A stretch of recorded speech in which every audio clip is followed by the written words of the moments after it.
right, cool. My mama always said, life is like a box of chocolates. Never know what you're gonna get. And that was from Pearl Harbor. No, I'm joking. That's from that is from Forrest Gump, one of my favorite movies of all time. Yo, Tom Hanks is one of the goats, man. Who is Kevin Saunders? Kevin Saunders is an actor, director, producer, writer.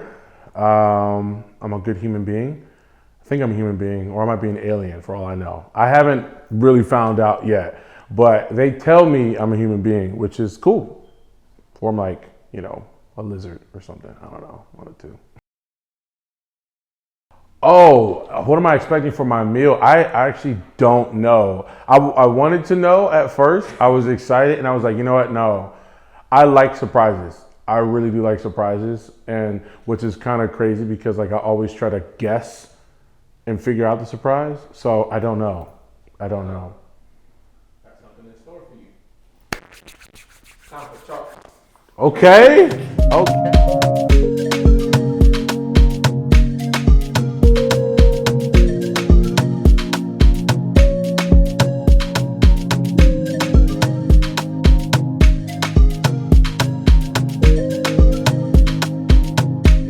Okay. Hey. Oh my goodness. Oh my goodness. I'm excited. Thank you so much. It smells so good. Oh. So you have here Nigerian stew, rice with chicken. Thank you so Stewed much. chicken. Thank you so much. Thank you. Oh man. Should I eat now? Can I eat now? Okay, wait. Here we go. I'm gonna dive in here.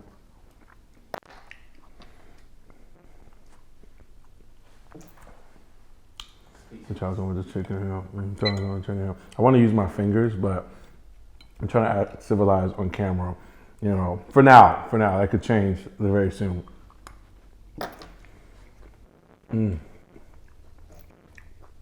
It's torch. It's so good.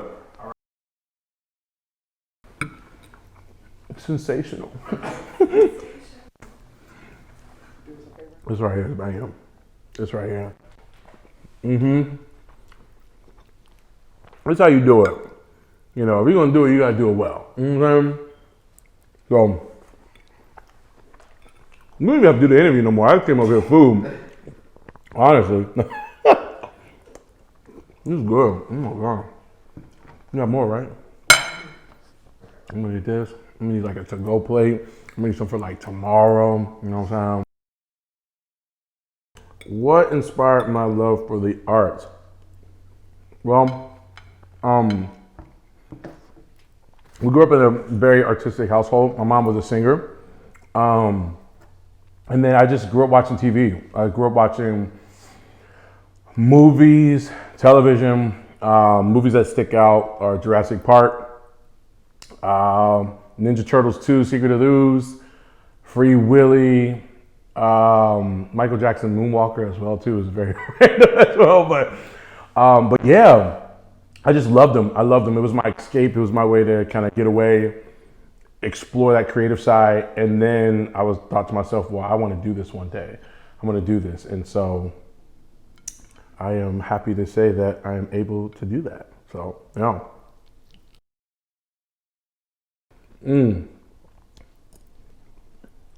That's a great question.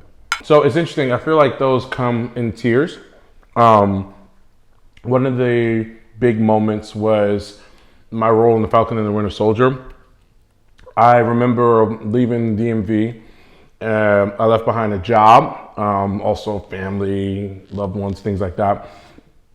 And I remember, because I was actually back home it was like the day after my birthday, that episode aired. And I remember getting call after call after call, and a lot of people were hitting me up for my old job, you know, and it was just kind of like that weird feeling where it's like, not only am I visiting back home for my birthday, but this episode had aired, and it was like finally that moment where it's like, oh wow, like you're doing this, you're living your dreams that you sought out to do. And that was really like a catalyst to get me to the next level in a lot of ways. Even getting new agents and things like that. So yeah, that was my first like I made it moment for sure. How does Kevin Saunders prepare for a role? So it's interesting. It depends on the role, but a lot of times what I like to do is I like to first take the time to read through the script or the scene, depending on how much you're able to get.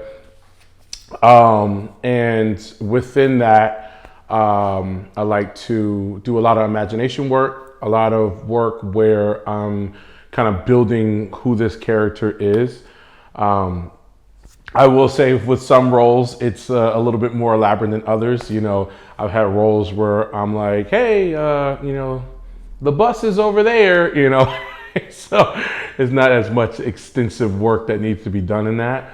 But then other roles, you know, that are a little bit more dramatic per se, or a little bit more heavy, I really have to take time to really, how can I take Kevin out of it and make whoever this character is, whether it be Doug or Gilbert or whoever.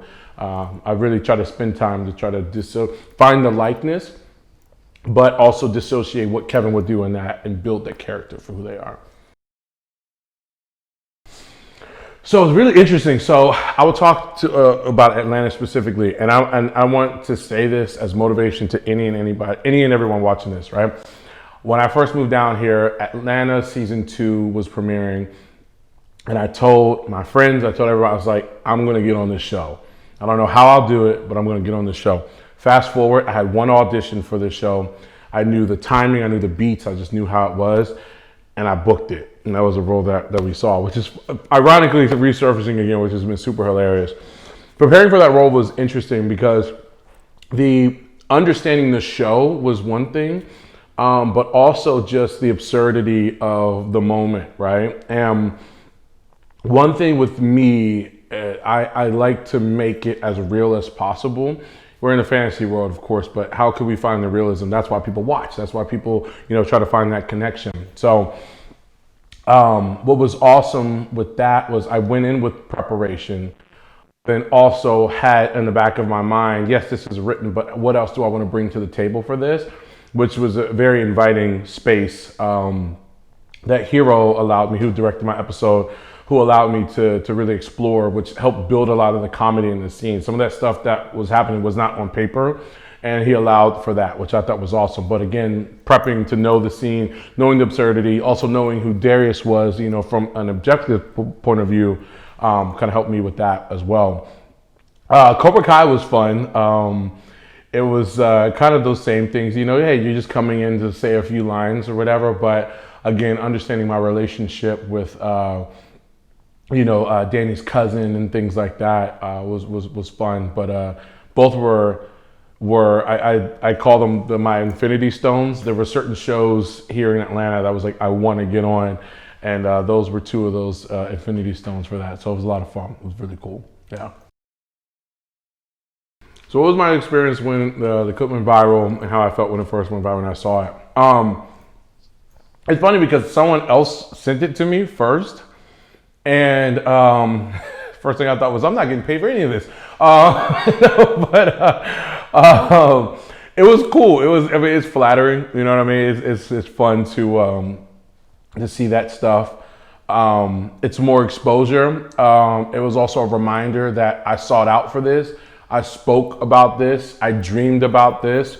So not only was it it actually is kind of hitting me now, like where it's like, this was something that I wanted to do. This is something that I sought out. People, you know, were like, okay, you know. And it's funny because whenever that show aired, I had a coworker hit me up and it was like, I actually remember you saying that you were going to get on the show, and I want to let you know I applaud you because you sought out to do what you wanted to do. So I think if anything, it's just a reminder to myself to always bet on me, and also a reminder to other people to also bet on themselves as well too, no matter what they're trying to do. So I think if anything, it's flattering. I never really want to be like social media famous, so to speak. So I'm an artist. So if people are appreciating the art and enjoying it, then that's all that matters, really. Yeah.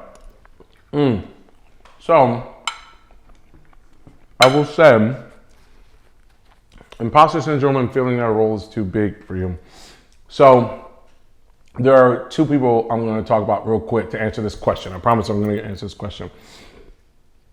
Jeff Daniels had said that he preps so hard that when he's on set, if you are not prepared with your material, he will expose you. And it's not intentional. It's just because he's bringing so much work in that if someone half-asses their job or half-butts their job, that basically they will be exposed. It'll show that they're not prepared for what they're doing. And also, I'm going to quote Shia LaBeouf as well.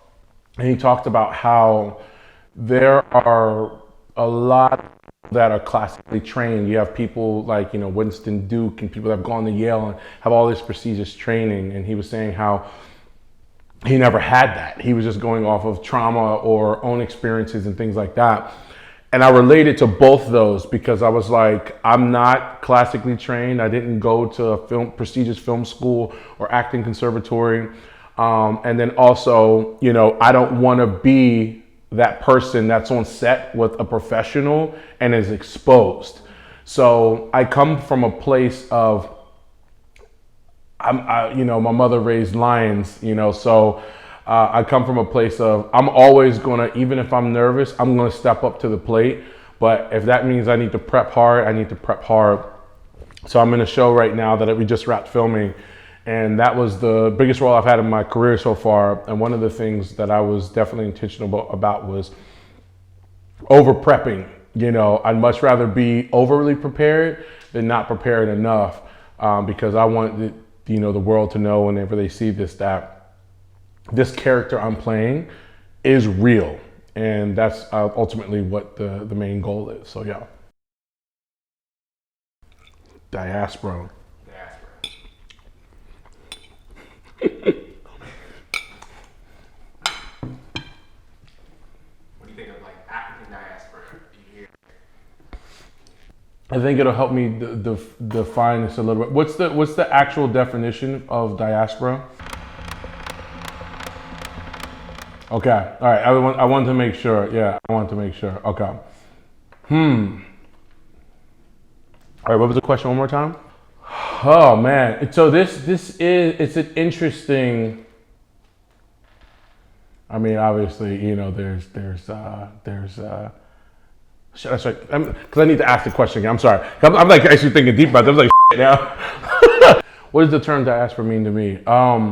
It's interesting because being Black American, obviously I didn't just show up here. We all know how I got here, you know what I'm saying? And so it's interesting because as our culture nowadays, things are shifting, as you had said earlier about, people going back to their homelands and things like that. It's beautiful because there is, when we look in depth, like we can really see where a lot of Black Americans came from, and we do our DNA tests and things like that. That's something that I think I haven't fully dove into. Like my sister, for example, she got her DNA test, and she was looking, and she found out like where all our bloodlines and things are. But I will say this though, it's interesting because I haven't really fully had a deep dive yet. And even that question alone is making me really think of like how much I really need to do more of that and really looking more into my culture. But I have definitely felt callings within me to go to certain places, right?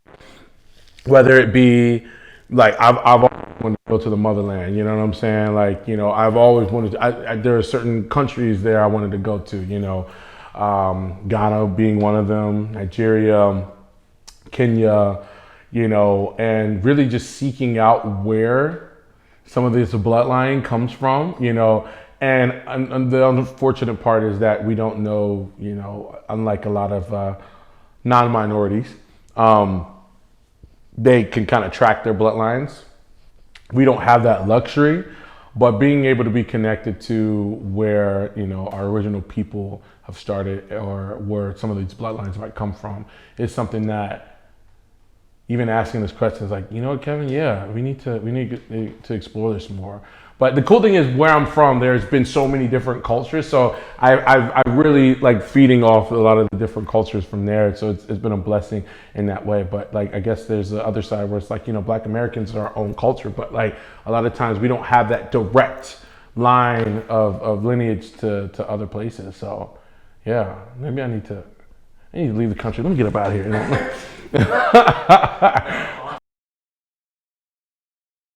Oh, okay. All right, so one of my favorite parts of the diaspora, specifically African, is the food. Well, definitely the food, but you know, specifically the African diaspora. I just think just the overall culture, just African culture. I mean, there's so many different countries in Africa, but there's just something beautiful about the motherland. You know, I was actually talking to another actor about this recently, and just like, one of the things I fantasize about is just like literally just going somewhere to some country. Of course, I named a few of the ones that I would love to go to, but just literally just going, taking my shoes and socks off and just like putting my feet down on just the earth and just really coming one into, I mean, regardless of what we believe in, the birth of humanity, that continent that's where it was at. You know, and there have been so many different scientists. So no matter what you believe in, we coming from Africa. You know what I'm saying? But it's something I think that's really unifying and about it's just an energy. It's just an energy that comes from Africa. I feel that that's kind of really what I think of when I think of that term, especially too. So yeah. Do I believe AI shares similarity to the Terminator? There's a term that says life reflects art and art reflects life. And we are in a very monumental time where we are about to go through our shift of humanity. And there's been enough movies that have warned us of what can possibly happen. And for those who have seen Oppenheimer, you know, which is not a spoiler, this is about the creation of the atom bomb. It's very interesting because that has shaped the world in a way where now everything, when it comes to war and things like that, are all centered around atomic bombs and different types of bombs. And so when I see AI, which if you want to get kind of deep, is creating a new species, thing, being, whatever, we're playing God. And I don't like to play God. And humanity is, we've been known to be very destructive. So, and there have already been signs even within AI to be like, hey, y'all should probably pump your brakes a little bit. So yeah, I'm not the biggest fan, but I also know that it's not going away. So I'm trying to equip myself with the best tools to see how I can function in a new society. I'm like Will Smith in iRobot, honestly. I'm like, you know, I'm still gonna ride my like, you know, gas-powered motorcycle and just be out of the way, man. So yeah. It's an interesting world we're going to be living in. So Top five. That is a great question. Top 5 movies of the past decade. Okay, so I had a podcast recently called Just Some Film Guys, where me and my best friend, we talked about films, and we had our top 3. So I'll try to remember those. So in no particular order, I'm just going to name off a few. Prisoners. Prisoners is one of my favorite movies of all time. Denis Villeneuve, who did Dune 2, that just came out this past weekend, is a phenomenal director, phenomenal storyteller. In that movie, you get a chance to see Hugh Jackman and Terrence Howard in a light of a vulnerable father that essentially they failed their families because their daughters got kidnapped, you know, and what people will do and, you know, push to the brink of their wits, so to speak, right? So Prisoners, definitely. I gotta say it. I do think of the two, I like Infinity War better. But Endgame, I will say, I'll put for one of my favorites because Endgame, what Marvel was able to do within the last decade when they created Endgame leading up to it, any cinephile, any classic director, whatever, like filmmaker, hipster, they can say whatever they want to say, but nothing had been done like that until this point, right? And where you had a series of 20 movies building to one big moment. And so to have that kind of, I know that was not the end of the Marvel, universe, but to really lead to that point where it felt like an ending, it was beautiful. It was beautiful. That was also one. Thinking of some others, I know I'm gonna miss some, but I'll throw out a couple other ones on here. Last decade, man, there was a lot of movies that came out. Some here in 2014. I'll throw out, because I'm a huge fan of his. I'll throw out Oppenheimer as one of them too. I will throw out Oppenheimer as one of those. Monumental filmmaking. Nolan is one of my favorite directors ever. That's 3. Oh man, this is tough. I should have a list. I know I'm gonna say all these, and then I'm gonna go back and I'll be like, I should have said that one. It's just that one. You know what? What are some other? And it's all films, right? All films, right? Okay. I'm gonna throw this one out there again because Denis Villeneuve he's just one of my favorite directors. I can't wait to work with him. Sicario was also great. Sicario was so well done, well shot. It was just so well done. Oh, actually, no, now summer's starting to come to me now. Come to me. I'm thinking of. All right, what are some best pictures? Like I know, like Moonlight, La La. Oh, okay. I'll say another one here. La La Land. I love La La Land. La La Land. I think La La Land is another one of those because that was right on the cusp before I really started to. I was doing a lot of independent films. I was doing a lot of theater, but that was like one of those chase your dreams, believe in yourself, just classic Hollywood story and like a modern day feel. And I loved it. I still frequent going back to watching it. And it was so well done. Also, the director, from that perspective, being a director as well, that was his second film, out of film school. And he, shut down one of the major freeways in LA to be able to do this elaborate dance scene. And it was super cool. And I'm a sucker for some great writing, great, and just one of those stories that you just kind of chase your dreams. So yeah, that would probably be my number 5. But I know I'm gonna come back and watch this, and I'm gonna say, Kevin, you forgot this, that. So these are just something that have come to my head right now. Yeah.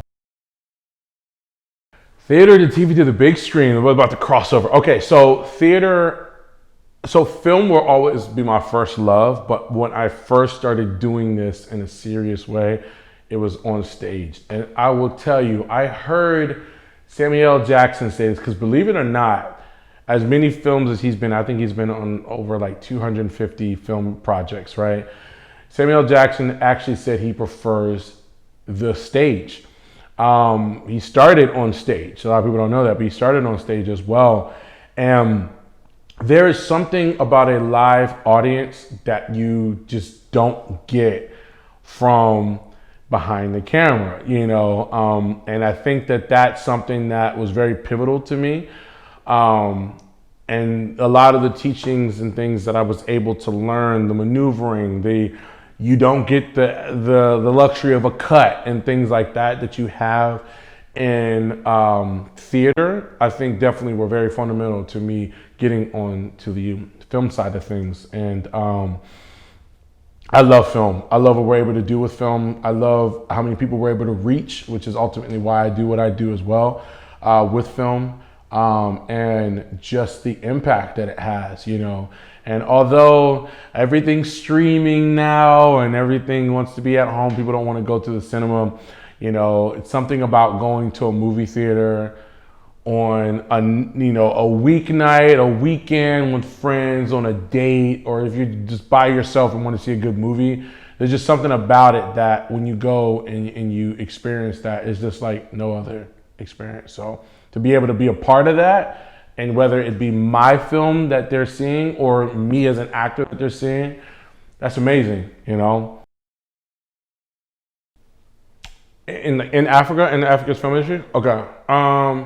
That's actually a great question. I think it's access to just not just access, but access and an openness to seeing more films, right? Like I know a lot of people laugh at like the, you know, as it was in the Nollywood films and things, you know, as kind of a joke, but the truth is that there are dope stories all over the world.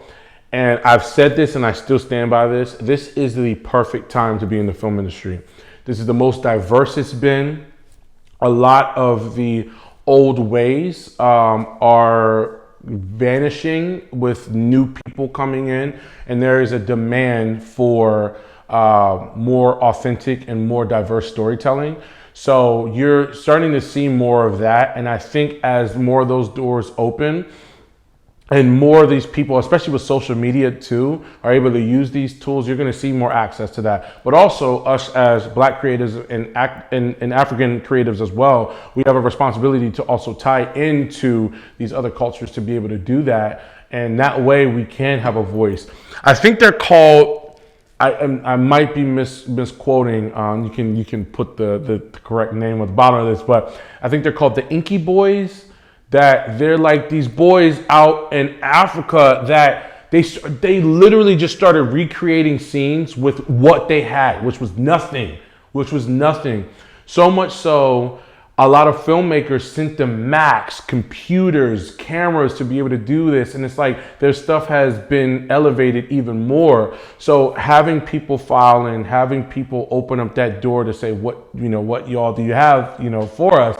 I think that we're going to allow a lot more diversity to our filmmaking, and there's a demand for it now. We are tired of seeing the same stories over and over again.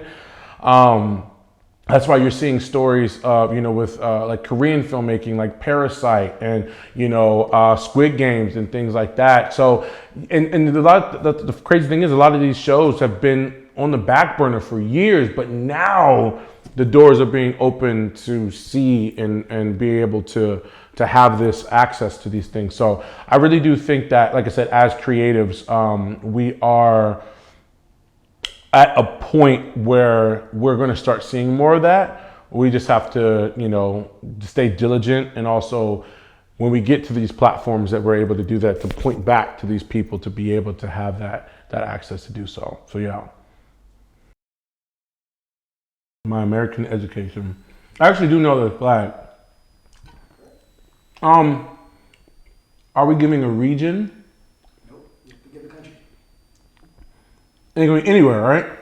Or is it in Africa? This is in Africa. Okay, it's in Africa. Okay, so at least we know that. All right. Germany. My boy. Let's see.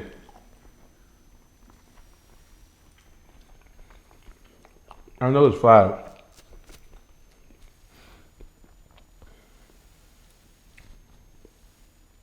It's not Sierra Leone, is it? No. It's not the Ghana flag, is it? Or Nigeria? It's not in any of those, right? Yeah, I didn't think so. Yeah, that's why I was like, wait, what? I know this flag. It's not Egypt. Okay, all right, hold on. We got this. Not Cameroon, no. Not Kenya, no. I know this flag. Right. Whenever you feel like you don't know it, you just say pass. I hate giving up. Morocco. Pass. You want to tell him? What? I don't even get a chance to know. That's crazy. We got you. We'll educate. It's Angola. Angola. Okay. You know it. You Okay. This I don't know.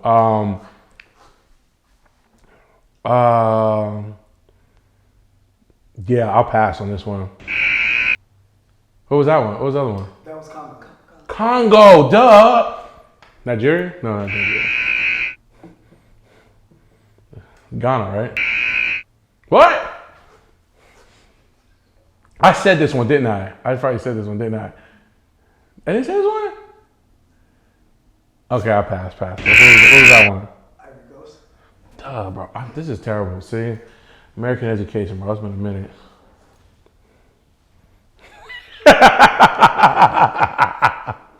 Nigeria. I was like, see, that's why I think it was confused because of the orange. Yeah. Okay, Nigeria. All right, here we go. Damn, you got a lot of flags. This one, I know I've seen this one too. I don't want to keep naming off the same countries again. That one's not Ghana, is it? That's not Ghana. Is it Ghana? I didn't think so, right? I don't know why I keep looking at y'all to tell me which one it's Ghana, which one's not. I can't even see it. Just full transparency. Egypt. Yeah, which one's that one? I pass. Eritrea, duh. You even know that flag. Yeah. Because it's like slightly different from the Ethiopian flag, isn't it? Like Eritrean, like, or is this Ethiopia? It's Ethiopia. That's hilarious. Yeah. Okay. Yeah, Ethiopia. Oh, Ghana. Every time y'all give me a look, I would say Ghana. No. Where is this one? I did say this. It's not Egypt. It's not Egypt. Oh yeah, Sierra Leone. No? I need to get out my head. Okay, here we go. This is it's not South Africa.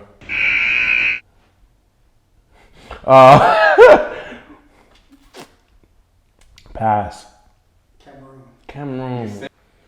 Pass. I don't even know this one. Burundi. What? Puerto Rico. Vamos huevo, ¿qué pasó, papi? Mira.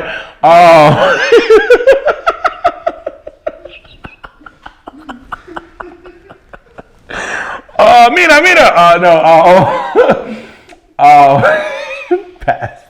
I should know this. This is oh gosh.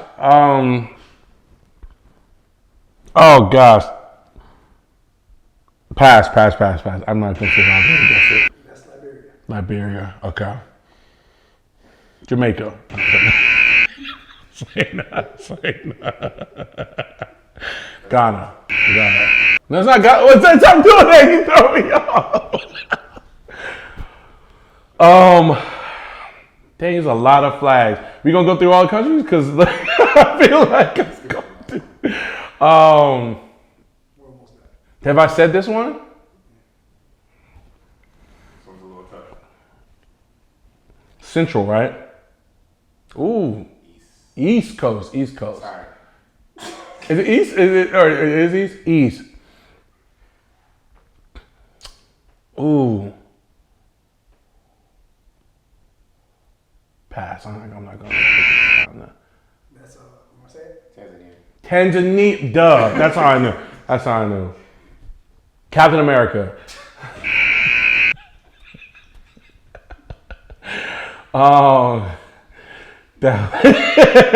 That one is part of the United States flag. It's just zoomed in to one star.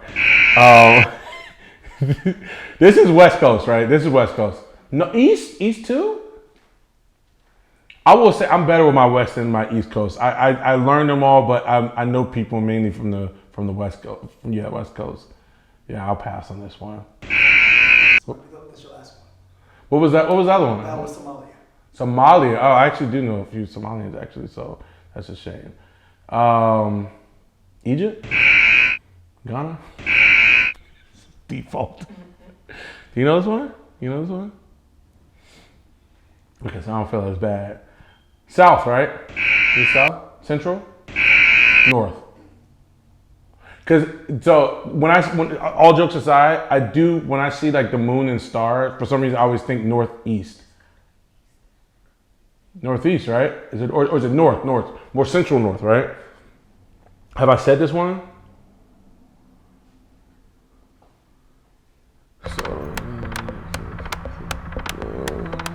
Sound like